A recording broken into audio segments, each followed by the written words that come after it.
Kalau memang kau kasihan sama orang tersebut, kau datangi orang tersebut, bantu keluarganya, belikan dia motor yang bagus. Ini enggak, dia cuma ngomong, wih kasihan motor butut, sambil ketawa-ketawa pula. Kasihan motor butut, wih mobil bau asap, sambil ketawa-ketawa. Itu riba. Mata tali akhika. Jangan engkau menampakkan kebahagiaan di atas penderitaan saudaramu. Maka Allah Subhanahu wa taala akan membalikkan keadaan tersebut suatu hari nanti.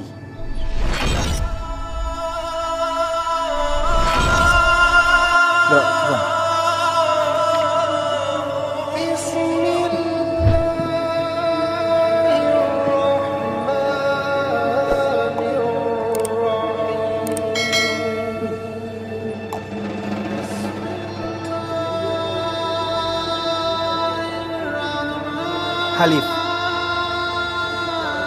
halif, halifi, wala tahlif bihi.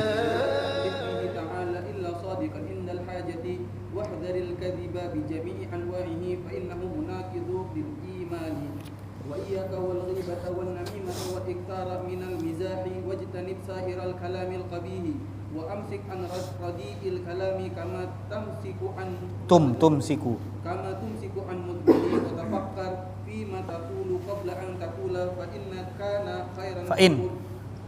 kana khairan faqul wa illa fasmut wa qala alaihi salatu wassalamu kullu kalam ibni adam alaihi la lahu illa dzikrullahi aw amrun bi ma'rufin aw nahyun 'anil munkarin. Wa qala alaihi salatu wassalamu rahimahullahu imra'an qala khairan faghanima an syarrin fasalima. Wa qala alaihi salatu wassalamu inna rajula la yatakallamu bil kalimati ma yulqi laha balan yahwi biha ab'adu minadh thuraya. Wa alaihi wa iyyaka, ini ada adab-adab yang sangat penting, tolong diperhatikan. Karena ini kebanyakan sering terjadi pada kita, di mana banyak dari kita melakukan ini semua. Dan ini merupakan salah satu bentuk dari kelalaian kita akan sunnah-sunnah Nabi Muhammad sallallahu alaihi wasallam. Beliau mengatakan, jangan sekali-kali engkau berkecimpung terlalu dalam, terlalu sering berbicara hal-hal yang gak ada urusannya dengan kamu. Ini urusan orang. Ada urusan orang. Kalau sudah urusan orang paling seneng dia nyeritain urusan orang, paling seneng. Gak ada kaitan sama kehidupan dia, tapi ini ada kaitan sama kehidupan orang. Paling seneng, digendrungi sampai dalam-dalam, ditanya detail-detailnya kalau urusan orang. Wa iktsarul halif billah, dan itu ciri-ciri orang yang punya akhlak tercela. Seneng menggeluti urusan orang lain yang tidak ada kebaikan untuk dirinya sendiri. Jadi tolong dijauhkan hal yang seperti ini, karena ini akan mendatangkan musibah. Kenapa? Orang yang senang ngomongi orang lain, suatu hari dia akan melakukan atau tertimpa musibah yang ditimpa oleh orang lain tersebut. Misal ada orang kena musibah atau ada orang melakukan kesalahan. Kalau memang kau sayang, kalau memang kau ingin menasehati, kau datang ke rumahnya, omongi secara baik-baik. Itu baru nasihat. Nasihat depan orang, sambil diejek, sambil dikucilkan, sambil dihina depan orang, untuk menunjukkan kalau dia yang baik, orang itu orang yang tercela. Itu bukan nasihat, itu penghinaan, dan itu tidak dibenarkan di dalam Islam. Kalau memang kau mau menasehati orang tersebut, datangi ke rumahnya dan nasihati dia dengan baik-baik. Kalau dia terima, alhamdulillah. Tidak dia terima, itu bukan lagi urusanmu. Nah, ini perlu kita perhatikan. Nasihat yang betul-betul itu keluar dari hati adalah nasihat yang disampaikan dalam keadaan orang tersebut sendiri. Adapun nasihat yang kau sampaikan di depan orang lain dengan tujuan menampakkan dirimu lah yang benar, orang tersebut dalam keadaan salah, dan kau jatuhkan orang tersebut di mata orang lain, ingat, Allah akan membalas hal tersebut. Suatu hari kau akan tertimpa dengan musibah yang dilakukan oleh orang tersebut, atau akan tertimpa dengan kesalahan yang dilakukan orang tersebut, sementara apa? Orang tersebut sudah diselamatkan oleh Allah Subhanahu wa taala. Makanya ada sebuah hadis yang mengatakan la tudhiris syamatata li akhika. Jangan engkau menampakkan kebahagiaan di atas penderitaan saudaramu. Maka Allah Subhanahu wa taala akan membalikkan keadaan tersebut suatu hari nanti.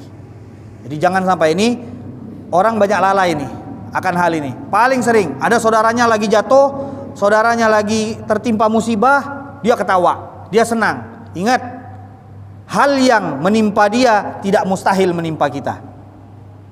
Jangan menganggap kita ini orang suci, kita ini orang yang tidak mungkin tertimpa musibah. Siapa saja selagi dia manusia, maka jangan meremehkan musibah yang Allah berikan kepada orang lain. Karena bisa jadi sewaktu-waktu Allah menimpakan musibah tersebut kepada kita. Na'udzubillah min dzalik. La tudhiri syamatata li akhik. Jangan engkau tampakkan kebahagiaan pada saat saudaramu menderita. Maka di dalam hadis tersebut fayusallimuhullah fayu'afihillahu wa yabtalik. Maka Allah akan mengangkat musibahnya dan kemudian Allah akan memberikan kepadamu musibah yang tadi kau bahagia atas penderitaannya. Jadi naudzubillah min dzalik, ini akhlak yang sangat tercela pada saat kita bahagia melihat penderitaan orang lain. Dan juga tadi orang yang ingin menasehati orang lain bukan dengan menasehatinya di depan umum.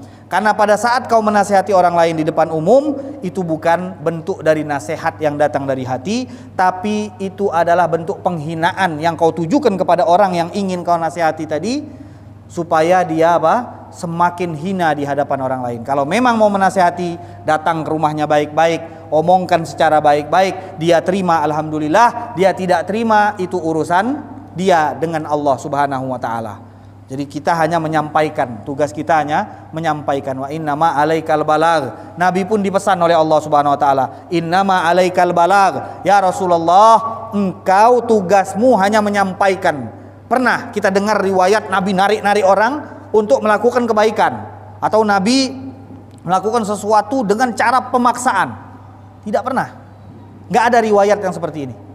Karena Nabi pun dipesankan oleh Allah, innama alaikal balagh. Hanya bagimu menyampaikan. Sampaikan apa yang turun dari Allah Subhanahu wa taala melalui malaikat Jibril, sampaikan kepada orang-orang, ini wahyu dari Allah Subhanahu wa taala. Mereka menerima alhamdulillah, mereka tidak menerima itu bukan lagi urusanmu. Wal khawd fi ma la ya'nik wa iktsarul halif billah. Nah, ini juga termasuk akhlak yang banyak dilakukan oleh orang-orang yang sering ngobrol. Memperbanyak sumpah. Duduk, alamat orang suka bohong adalah banyak sumpah, kata ulama. Tanda-tanda orang sering bohong adalah banyak sumpah. Bentar-bentar demi Allah, bentar-bentar demi Allah. Kenapa dia perlu bersumpah tiap-tiap omongan yang dia omongkan? Karena dia tahu omongannya sudah tidak lagi diyakini kebenarannya. Makanya dia tiap-tiap ngomong ditekankan dengan sumpah. Kenapa? Karena dia tahu omongan dia sudah tidak lagi ada harganya. Makanya perlu sumpah. Tapi kalau orang yang jujur, dia ngomong tidak perlu sumpah. Makanya jangan sampai memperbanyak sumpah. Dan kalaupun engkau terdesak harus bersumpah, maka bersumpahlah dengan sumpah yang jujur dan pada saat hajat saja, dalam keadaan yang mendesak saja. Wahdharil kadzib bi jami'i anwa'ihi fa innahu munaqidun lil iman. Dan jauhilah semua bentuk kebohongan, kedustaan dalam bentuk apapun, kata beliau, karena yang namanya bohong itu bertolak belakang dengan iman. Makanya dalam satu hadis Nabi ditanya, ya Rasulullah, ayasrikul mu'min, ayaznil mu'min?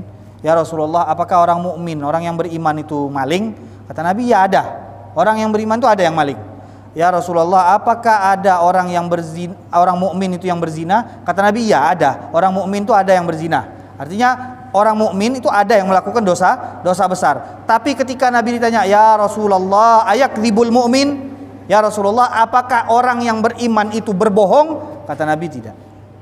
Orang yang beriman itu nggak bakal berbohong. Kalau dia melakukan dosa karena dorongan syahwatnya ada. Tapi kalau dia berbohong itu bertolak belakang dengan keimanannya. Jadi dalam keadaan apapun orang mukmin itu tidak akan berbohong. Nah, coba lihat introspeksi diri kita. Kalau selama ini masih sering berbohong, maka jauhkan sifat-sifat yang tercela tersebut, karena Nabi mengatakan orang mukmin tidak akan berbohong. Wa iyyaka wal ghibah wan namimah wal iktsar minal mizah. Hati-hati dalam perbuatan ghibah, omongan ghibah, menggunjing orang lain. Namimah, ngadu domba. Iktsar minal mizah, sering bercanda. Terlalu sering bercanda itu tidak bagus. Bercanda itu bumbu. Yang namanya bumbu tidak mungkin lebih banyak dari adonan. Yang namanya bumbu tidak mungkin lebih banyak dari adonan. Nah, kalau bumbunya lebih banyak dari adonan, itu kan nggak jadi roti. Nah, untuk itulah kata para ulama, kalau kita bercanda, maka canda kita itu seperti garam. Kita canda itu seperti garam pada saat diperlukan saja. Pada saat diperlukan saja.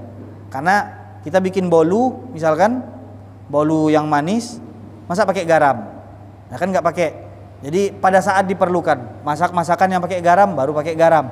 Seperti itu juga kita bercanda. Kadang-kadang ada orang, dia semua keadaannya dia anggap canda semua, nggak ada serius sama sekali. Nah, yang seperti ini juga bukan akhlak yang mulia. Terlalu sering di dalam bercanda itu bukan akhlak yang mulia. Ada waktu-waktunya bercanda. Nah, ghibah ini sebenarnya kalau Imam Ghazali bercerita di dalam kitab Ihya Ulumuddin, di dalam kitab Minhajul Abidin, ada ghibah yang kebanyakan dari kita tidak sadar kalau itu ghibah. Nah, saya kasih rumusnya nih. Biasanya akan dimulai dengan kata-kata kasihan.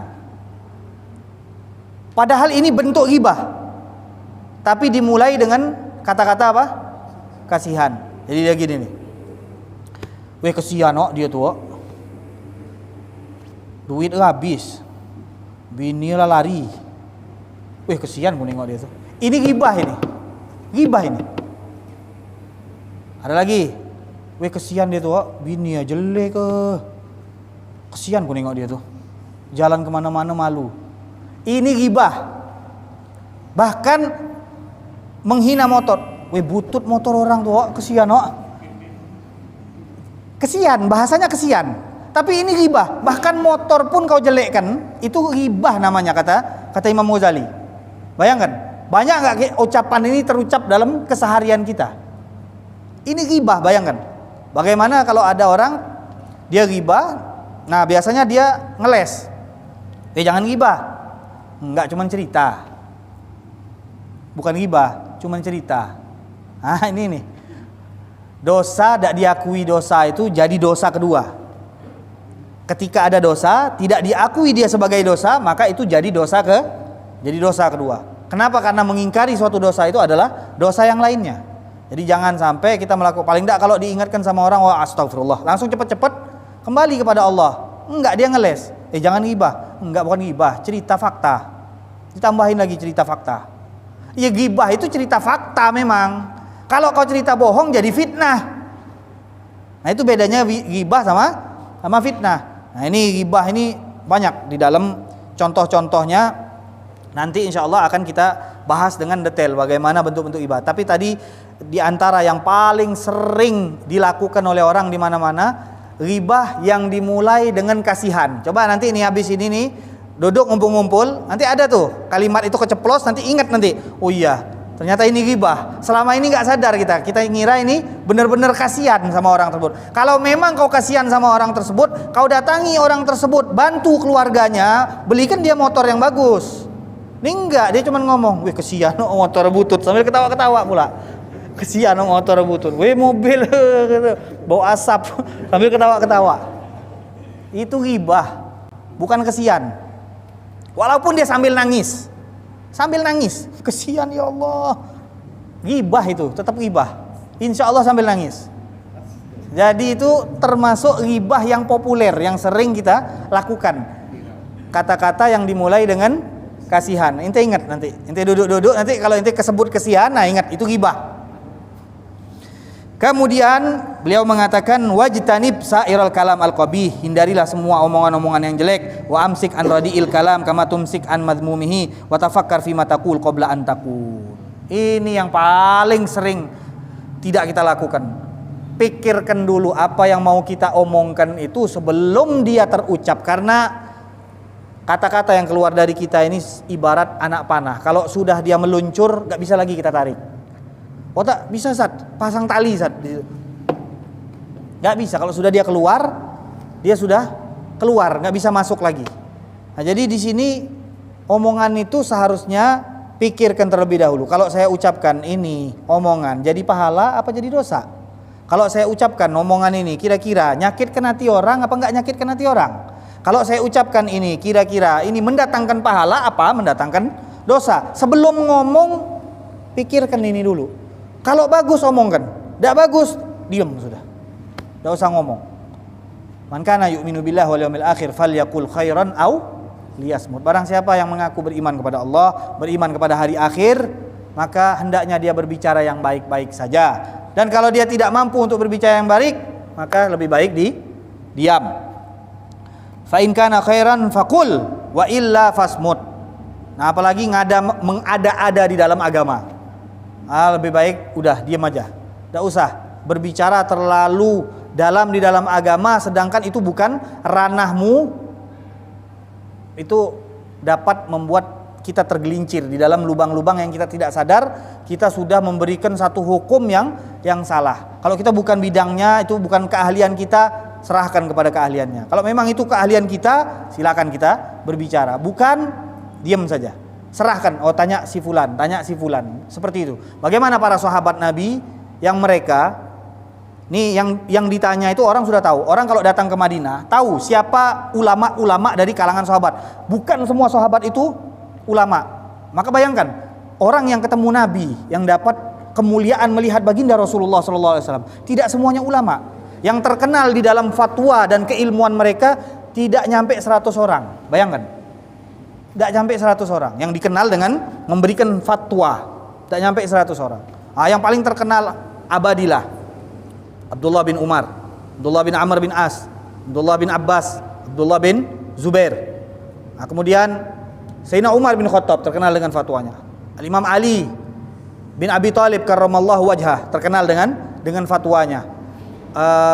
Imam Sayyidina Mu'adz bin Jabal.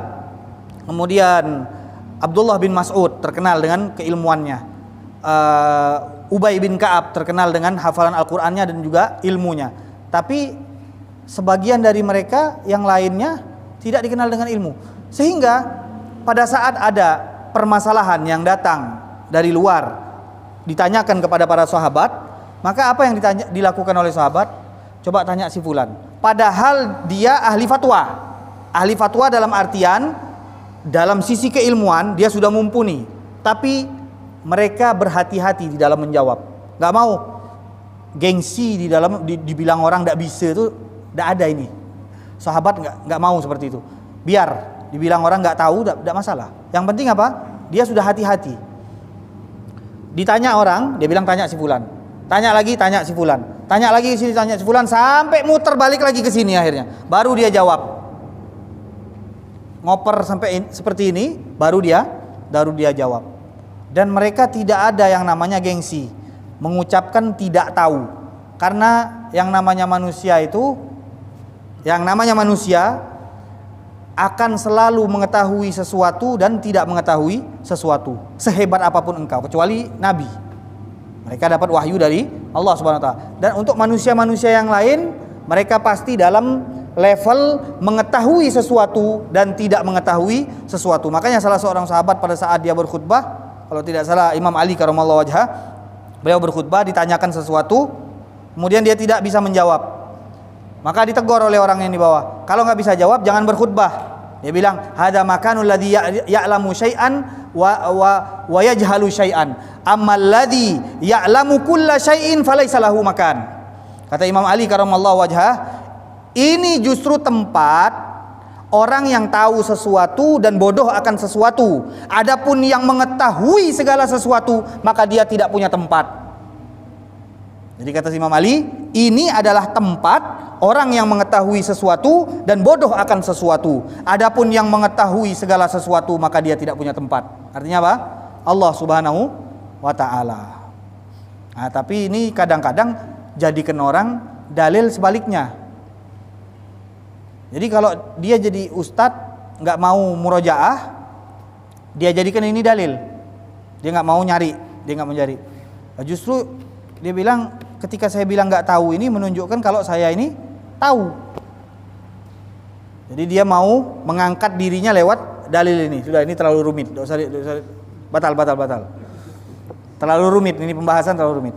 Kita lanjutkan. Wa amsik an radi'il kalam kama tumsiku an madmumihi wa qala alaihi wasallam kullu kalam ibni adam alaihi la lahu illa dzikrullah wa amar bil ma'ruf wa nahy 'anil munkar. Semua ucapan anak cucu Nabi Adam itu jadi dosa untuknya kecuali zikir kepada Allah, amar bil ma'ruf, nahy 'anil munkar. Loh, di sini mana belajar? Enggak ada di dalam hadis ini. Zikir, amar ma'ruf, nahi munkar. Hanya 3 hal ini yang jadi pahala. Selain ini jadi dosa. Mana zikir? Mana belajar? Belajar itu masuk dalam kategori zikir kepada Allah. Siapa yang mengucapkan? Abdullah bin Abbas. Di dalam beberapa kitab beliau mengucapkan bahwa menuntut ilmu itu sama dengan berzikir kepada Allah Subhanahu wa taala. Wa qala alaihi salatu wasallam rahimallahu mar'an qala khairun faghanim aw sakata an syarrin fasalim. Semoga Allah, kata Nabi dalam sabdanya, semoga Allah merahmati orang yang mengucapkan kebaikan dan dia mendapatkan keberuntungan, dan diam dari kejahatan atau keburukan sehingga dia selamat. Wa qala alaihi salatu wasallam innar rajula la yatakallamu bil kalimati ma yalqalaha balan yahwi biha ab'ada minas suraya. Sungguhnya, kata Nabi, ada orang-orang yang ketika dia berbicara, dia enggak tahu kalau itu dosa yang sudah menjebloskan dia dari tempat yang sangat tinggi, yaitu bintang Suraya. Bintang Suraya itu nama salah satu bintang, ya. Suraya nama bintang. Jaraknya setinggi itu, jadi dia tidak tahu kalau ucapan ini akan membuat dia jatuh ke dalam jurang dengan ketinggian bintang Suraya. Jadi gara-gara omongan yang dianggap dia ini bukan dosa. Dia nggak sadar kalau omongan ini telah menjadikan dia masuk ke dalam jurang yang bahaya sekali. Jadi gara-gara bicara banyak orang bermusuhan. Gara-gara salah bicara banyak orang yang berselisih. Gara-gara salah bicara banyak keluarga yang pecah belah. Gara-gara salah bicara, semuanya kebanyakan dari gara-gara salah bicara. Kalau kita diam mungkin enggak? Kalau kita diam selamat. Minimal faidah yang kita dapatkan kalau kita diam selamat. Jadi ini akhlak yang harus kita terapkan dalam kehidupan kita sehari-hari, terutama pada saat kita berbicaralah yang baik. Pikirkanlah sebelum kita mau berbicara, apakah omongan ini akan mendatangkan pahala atau mendatangkan dosa. Nah, kemudian hindari semua hal-hal yang dapat mendatangkan dosa. Jadi secara singkat Nabi sudah berpesan, ucapkanlah yang baik. Kalau nggak bisa maka diamlah. Pikirkan dulu, ini baik atau tidak baik. Wallahu ta'ala a'lam bis صواب يا ربنا اعترفنا بأننا وأننا أسرفنا على لظى أشرفنا فتب لنا توبة تغسل لكل حوبة واستر وآمن الروعات واغفر لوالدينا ربي مولودينا والآل والإخوان وسائر الخلان وكل ذي محبة أو جيرة أو صحبة والمسلمين أجمع آمين ربي أسمع فضلا وجودا منا لا باكتساب منا بالمصطفى الرسول نحظى بكل سول صلى وسلم ربي عليه عدل وآله وصحبه عداد طش السحب walhamdulillahi fil bad'i wat tanahi walhamdulillahi fil bad'i wat. Insyaallah besok malam kita ada 2 majelis sekaligus. Ba'dal maghrib di Kebun Nanas, masjid yang dekat dengan kuburan. Habis Telkom, kuburan, ada masjid Amaliyah. Itu ba'dal maghrib sampai sebelum Isya. Dan kemudian setelah Isya kita nyambung di masjid atasnya, namanya Masjid Nurul Falah, ya, Nurul Falah.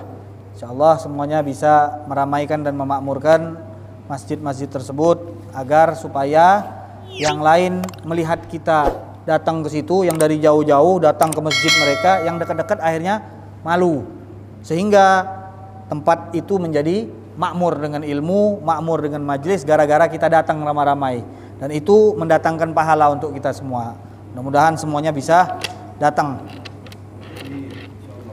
Subhanakallahumma wa bihamdika asyhadu an la ilaha illa anta astaghfiruka wa atubu ilaik.